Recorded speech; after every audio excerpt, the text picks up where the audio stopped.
نحمدہ و نصلی علی رسولہ الکریم اما بعد فاعوذ باللہ من الشیطان الرجیم بسم اللہ الرحمن الرحیم لقد کان لکم فی رسول اللہ اسوۃ حسنہ یقیناً رسول اکرم صلی اللہ علیہ وآلہ وسلم کی زندگی تمہارے لیے بہترین نمونہ ہے۔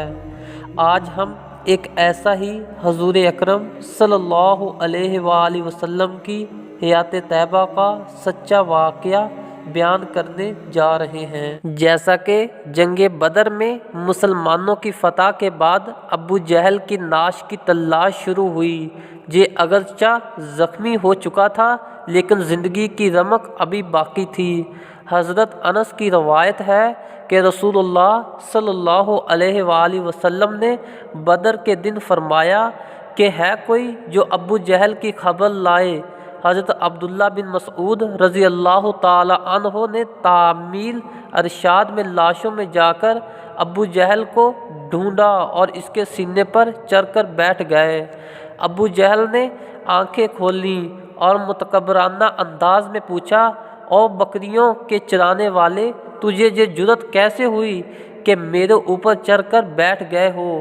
صحابی رسول صلی اللہ علیہ وآلہ وسلم نے کہا کہ ہاں، تعریف اس اللہ کی جس نے مجھے یہ قدرت دی۔ ابو جہل نے پوچھا، فتح کس کی ہوئی؟ ابن مسعود نے کہا، اللہ اور اس کے رسول کی۔ ابو جہل نے اس خبر پر اظہار افسوس کرتے ہوئے آہو سرد بری اور پھر پوچھا، اب تیرا کیا ارادہ ہے؟ ابن مسعود نے کہا، تیرا سر قلم کرنے کا ارادہ ہے۔ ابو جہل نے کہا، میرا سر شانوں کے قریب سے کاٹنا تاکہ دیکھنے والوں کی نظروں میں معلوم ہو کہ یہ سر کسی غلام کا نہیں، مکہ کے سردار کا ہے۔